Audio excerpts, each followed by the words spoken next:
नमस्कार, Keshav school online classes में आपका स्वागत है। आज मैं फिर आपके लिए एक नया वीडियो लेकर आया हूँ जिसमें हम पढ़ेंगे विशेषण का पार्ट 2। कल मैं आपके लिए एक वीडियो लेकर आया था विशेषण का पार्ट 1, जिसमें हमने विशेषण के भेद और विशेष्य और परिविशेषण के बारे में पढ़ा था। आज हम विशेषण के भेदों के बारे में चर्चा करेंगे। तो सभी विद्यार्थी ध्यान दें और जो केशव स्कूल ऑनलाइन क्लासेज है इसके माध्यम से रेगुलर पढ़ाई करें।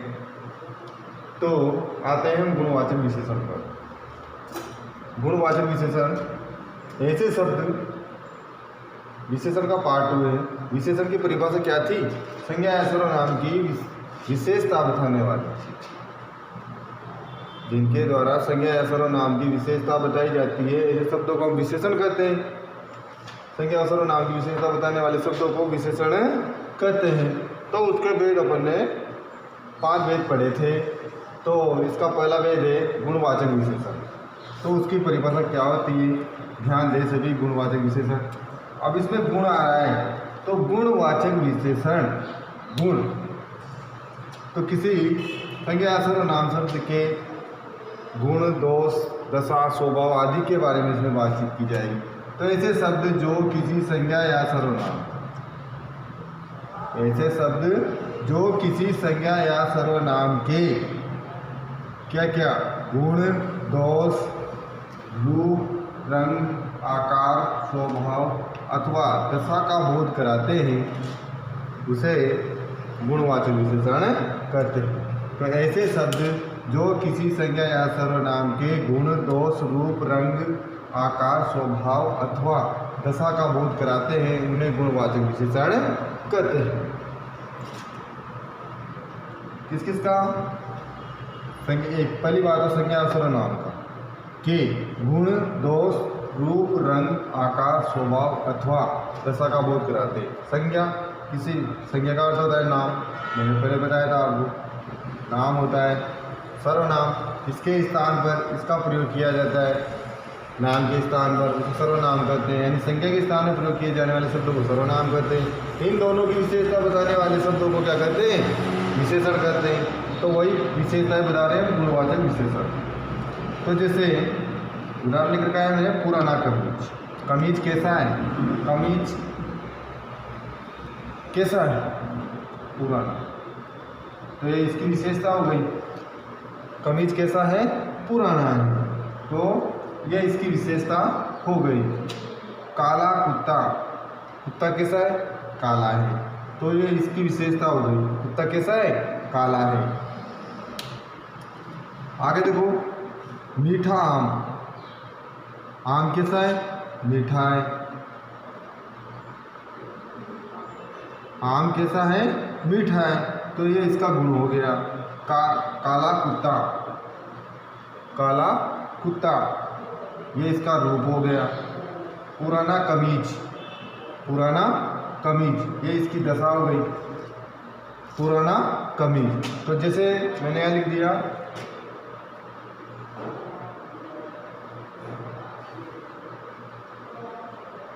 वह काली भैंस है, वह काली भैंस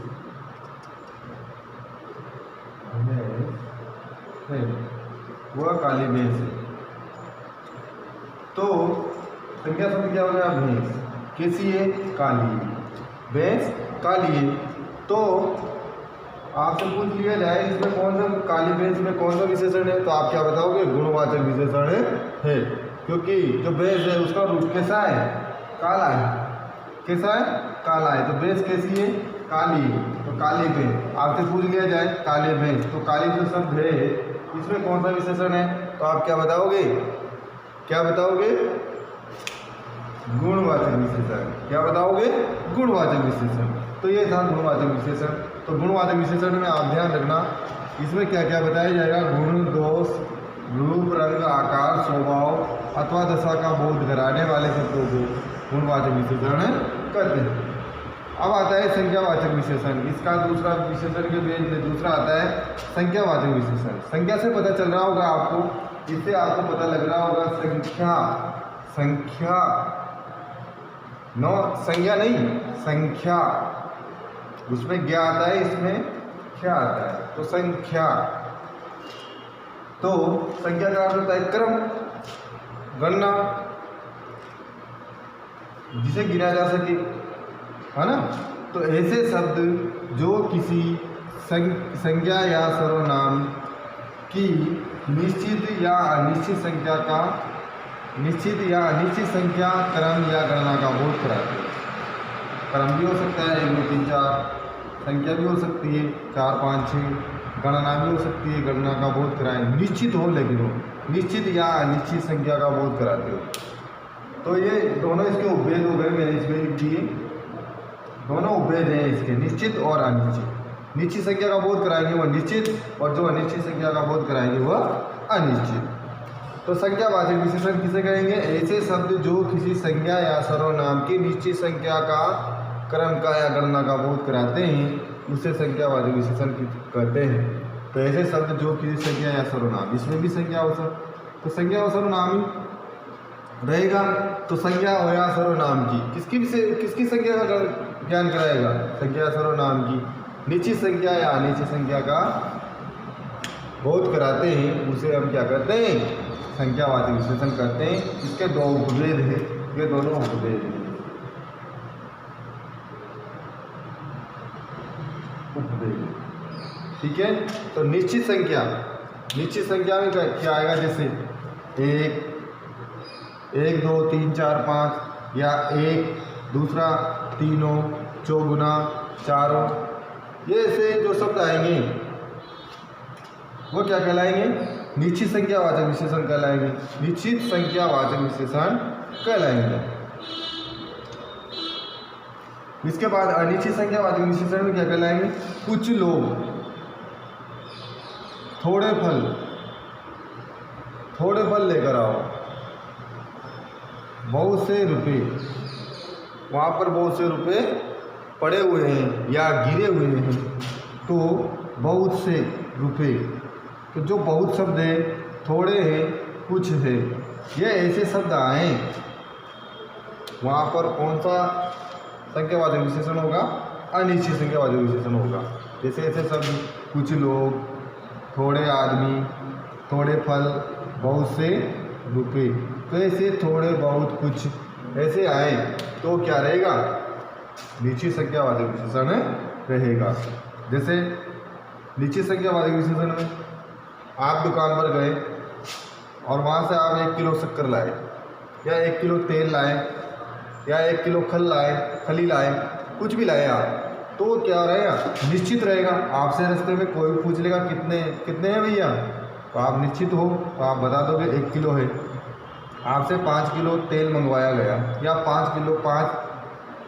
किलो गुड़ मंगाया गया, या 5 किलो शक्कर मंगाई गई, तो आप उसको निश्चित संतुष्ट जवाब दे सकते हो कि 5 किलो है। और आपसे अनिश्चित में पूछ लिया जाए, मान लो दुकानदार ने आपको तोल के नहीं दिया, ऐसे भर के दे दिया, तो आप क्या करोगे? लेके आ जाओगे। आपसे रास्ते में किसी ने पूछ लिया कितनी है भैया, तो आप क्या बताओगे? पता नहीं है, क्योंकि आप बता ही नहीं सकते, अंदाजा आप लगा नहीं सकते। तो यही 2-3 किलो होगा, तो वो क्या हो गया? अनिश्चित हो गया। आप एक टोकरी में फल लेकर आए, थोड़े से फल, आपसे पूछ लिया कितने हैं भैया फल, तो आप किलो के हिसाब से फल मिलते हैं, तो आप बता नहीं सकते, क्योंकि वह तो अनिश्चित है, ऐसे ही भर के दिए उसने, तो आप क्या बताओगे? थोड़े, बहुत, कुछ। तो ऐसे शब्दों का जो प्रयोग रहेगा वो क्या कहलाएगा? अनिश्चित संख्यावाचक विशेषण कहलाएगा। तो ठीक है, गुणवाचक विशेषण और निश्चित संख्यावाचक विशेषण आपको समझ में आ गया होगा। अब आते हैं परिमाणवाचक विशेषण। परिमाणवाचक विशेषण में इसके भी 2 भेद होते हैं, निश्चित और अनिश्चित। तो संख्यावाचक विशेषण और परिमाणवाचक विशेषण में ध्यान रखना, इसमें निश्चित और अनिश्चित का बोध होता है, 2 उपभेद होते हैं, ठीक है। इसके भी 2 उपभेद होते हैं, तो ध्यान देना। परिमाणवाचक, परिमाण का मतलब क्या होता है? नाप, तोल, मात्रा, ये परिमाणवाचक विशेषण में आते हैं। तो ऐसे शब्द जो किसी पदार्थ, वस्तु या जगह की मात्रा, तोल या माप का बोध कराते हैं वे परिमाणवाचक विशेषण कहलाते हैं। तो ऐसे शब्द जो किसी पदार्थ, वस्तु या जगह की मात्रा, तोल या माप का बोध कराते हैं वे परिमाणवाचक विशेषण कहलाते हैं। इसके भी दो उपभेद होते हैं, तो इसमें किस किस का होगा? पदार्थ की। ऐसे शब्द जो किसी पदार्थ की, वस्तु, जगह की मात्रा, तोल, माप का बोध कराते हैं वो परिमाणवाचक कहलाते हैं। तो इसमें भी दो भेद है, निश्चित और अनिश्चित। अब निश्चित में जैसे 2 लीटर दूध मंगाया आपसे, तो आपसे कोई पूछेगा कितने ही भैया, तो आप क्या बताओगे? 2 लीटर है। 5 किलो सेब मंगवाए तो कितने हैं? 5 किलो है। तो आप जो ये है 2, 5 और 3, तो ये क्या है? निश्चित है, निश्चित परिमाणवाचक है। क्योंकि आपको पता है हम परिमाप करके लाए हैं, इसका तोल के लाए हैं इसको, तो आप निश्चित बताओगे 2 किलो है, 3 किलो है, 4 किलो है। कपड़ा कितना है? दर्जी ने आपको पैंट सिलवाने के लिए कपड़ा दिया या शर्ट सिलवाने के लिए दिया, तो आप कटवा के लाओगे ना उसे। 2 मीटर है, 3 मीटर है, 4 मीटर है, तो वह निश्चित रहेगा। 3 मीटर कपड़ा, 4 मीटर कपड़ा। टेलर भी पूछ सकता है कितने मीटर आता है भैया आपके, तो आप बताओगे 2 मीटर आता है, 1.5 मीटर आता है, 3 मीटर आता है, क्योंकि आप निश्चित हो। अब अनिश्चित में क्या रहेगा? तो अनिश्चित में जैसे थोड़ा, बहुत, कम, ज़्यादा आदि। तो ऐसे शब्दों का इसमें प्रयोग होगा अनिश्चित में। थोड़ा, बहुत, कम, ज़्यादा। थोड़ा, जैसे आप थोड़ा, आपके पापा ने आपसे पानी मंगवाया और आपसे कहा मेरे लिए थोड़ा पानी लेके आओ, तो आप क्या लेके आओगे? थोड़ा। गिलास में लाओगे या कुछ बर्तन में, लोटे में लाओगे, तो आप उसमें उसको पूरा भर के लाओगे, तो वो तो पूरा हो गया, वो एक नाप हो गया। 1 लोटा 1 गिलास पानी लेके आओ, उन्होंने कहा है थोड़ा, तो थोड़े का मतलब ना तो आधे से ज़्यादा ना आधे से कम। तो आप आधे से ज़्यादा भी ला सकते हो, फुल नहीं ला सकते, यानी पूरा नहीं ला सकते। और कम तो आप कितना भी ला सकते हो, थोड़ा। आधे से कम भी ला सकते हो, आधे से ज़्यादा भी ला सकते हो, तो वो हो गया थोड़ा। बहुत, बहुत में आप बहुत सारा ला सकते हो, कम, ज़्यादा। तो ऐसे शब्दों का प्रयोग होगा, क्योंकि वो निश्चित नहीं है, अनिश्चित है। आपसे कहा दुकान में जाकर थोड़ा दूध लेके आओ, अब थोड़े में आप क्या समझो? कुछ भी ला सकते हो। थोड़े में किलो भी ला सकते हो, आधा किलो भी ला सकते हो, या आधा किलो से कम भी ला सकते हो। तो आधा किलो, किलो, उससे कम, तो उससे जो कम रहा, जो मतलब निश्चित नहीं है, वह कम है। 1 किलो तो निश्चित हो गया, आधा किलो भी निश्चित हो गया, लेकिन उनके बीच में कितना भी बिना तुला हुआ या बिना नपा हुआ, तो वह अनिश्चित हो गया। तो अनिश्चित में कौन कौन से शब्द आएंगे? थोड़ा, थोड़ा लेके आओ, बहुत, बहुत सारा लेके आओ, कम, कम भी लेके आ सकते हो, ज़्यादा भी लेके आ सकते हो। तो ऐसे शब्दों का जहाँ पर प्रयोग किया जाता है उसे परिमाणवाचक विशेषण कहते हैं। तो अपन ने पढ़ा गुणवाचक विशेषण, संख्यावाचक विशेषण और परिमाणवाचक विशेषण। 3 भेदों के बारे में अपन ने पढ़ा। तो गुणवाचक में क्या होता है? ऐसे शब्द जो किसी संज्ञा या सर्वनाम के गुण, दोष, दशा, रूप, रंग, आकार, स्वभाव अथवा दशा का बोध कराते हैं, गुणवाचक विशेषण कहलाते हैं। तो इसमें जैसे गुणवाचक, तो इसमें वस्तु की संज्ञा या सर्वनाम की क्या बताई जाएगी? विशेषता। कौन सी? गुणवाचक विशेषण बताया जाएगा। जैसे कमीज कैसा है? पुराना है, तो ये इसका क्या हो गई? दशा हो गई। रूप हो गया, रंग हो गया। काला कुत्ता कैसा है? तो इसका रूप हो गया। आम कैसा है? इसका गुण हो गया। तो ऐसे शब्दों का जहाँ पर प्रयोग किया जाता है, तो कुत्ता कैसा है? काला है। कमीज कैसा है? पुराना है।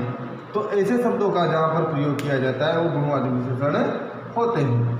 आगे संख्यावाचक विशेषण, ऐसे शब्द जो किसी संज्ञा या सर्वनाम की निश्चित या अनिश्चित संख्या, क्रम या गणना का बोध कराते हैं, वह क्या कहलाते हैं? निश्चित संख्या, वह संख्यावाचक विशेषण कहलाते हैं। इसके 2 उपभेद होते हैं, निश्चित और अनिश्चित। जहाँ पर निश्चित रहे 1, दूसरा, तीनों, चौथा, पांचवा, तो ये निश्चित संख्यावाचक हो गया। अनिश्चित संख्यावाचक में कुछ, लोग, थोड़े, फल, बहुत, तो कुछ, थोड़े, बहुत, ज़्यादा, कम, ऐसे शब्दों का प्रयोग हुआ। वहाँ पर कौन कौन सा? अनिश्चित संख्यावाचक। परिमाणवाचक विशेषण तो ऐसे शब्द जो किसी पदार्थ, वस्तु या जगह की मात्रा, नाप तोल का बोध कराते हैं, वे परिमाणवाचक विशेषण कहलाते हैं। इसके भी दो भेद होते हैं, निश्चित संख्यावाचक और अनिश्चित संख्यावाचक। निश्चित संख्यावाचक में जैसे 2 लीटर दूध, 5 किलो सेब, 3 मीटर कपड़ा, तो 2, 3, 5, 4 जितने भी आए तो ये तो निश्चित संख्या हो गई इसमें। और अनिश्चित में थोड़ा, बहुत, कम, ज़्यादा ऐसे शब्दों का प्रयोग किया जाएगा तो वहाँ पर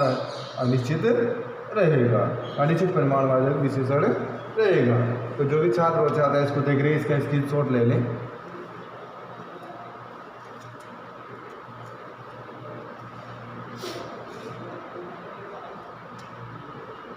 तो आज अपन ने पढ़ा 3 भेद, विशेषण के 3 भेद पढ़े अपन ने, गुणवाचक, संख्यावाचक और परिमाणवाचक, और इनके बारे में अच्छे से समझा भी सही। तो ये था पार्ट 1 विशेषण का, और पार्ट 2 अपन ने पढ़ लिया। अब हम पार्ट 3 पढ़ेंगे जो कल पढ़ेंगे। तो आज के लिए इतना ही, कल मैं आपके लिए एक फिर नया वीडियो लेकर आऊँगा। तो धन्यवाद।